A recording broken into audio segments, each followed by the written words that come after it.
તો અમરેલીના બગસરામાં મામલતદાર દ્વારા લોકોને રાશન કાર્ડનું ઈ-કેવાયસી કરવા બદલ અનુરોધ કરવામાં આવ્યો છે। બગસરા શહેર અને તાલુકાના તમામ નાગરિકોને પોતાના રેશન કાર્ડનું આગામી 30 નવેમ્બર સુધીમાં ઈ-કેવાયસી કરવા મામલતદાર પ્રશાંત ભિંડી સાહેબ દ્વારા અનુરોધ કરવામાં આવ્યો। અમરેલી જિલ્લા કલેક્ટર અજય દહિયા સાહેબની સૂચના અન્વયે બગસરા પ્રાંત અધિકારી કેવી નંદા સાહેબના માર્ગદર્શન હેઠળ બગસરા મામલતદાર પ્રશાંત ભિંડી સાહેબ દ્વારા બગસરા તાલુકાના તમામ વ્યાજબી ભાવના દુકાનદારો સહિત વિવિધ કર્મચારીઓની એક મીટિંગ બોલાવી અને ઈ-કેવાયસીની કામગીરી વહેલી તકે પૂર્ણ થાય તેવા પ્રયાસો કરવામાં આવ્યા છે। તો બગસરા તાલુકામાં ગ્રામ પંચાયત કચેરી વ્યાજબી ભાવના દુકાને તેમજ નગરપાલિકા સહિત વિવિધ વિસ્તારમાં ઈ-કેવાયસીની કામગીરી શરૂ છે, જેથી વહેલી તકે પોતાના રેશન કાર્ડનું ઈ-કેવાયસી કરવા મામલતદારે અનુરોધ કર્યો છે।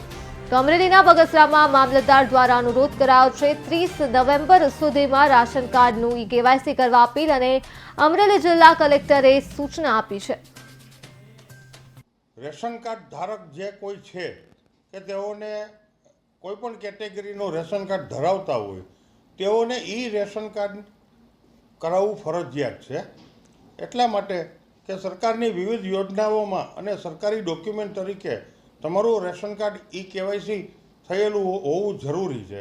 માટે દરેક નાગરિકોને હું અપીલ કરું છું, વિનંતી કરું છું કે આપનું રેશન કાર્ડ આપના પરિવારમાં જે સભ્યો હોય તેમના આધાર કાર્ડ, રેશન કાર્ડ અને મોબાઈલ નંબર સાથે મામલતદાર કચેરી ખાતે બગસરા ખાતે ઈ-કેવાયસીની કામગીરી શરૂમાં છે।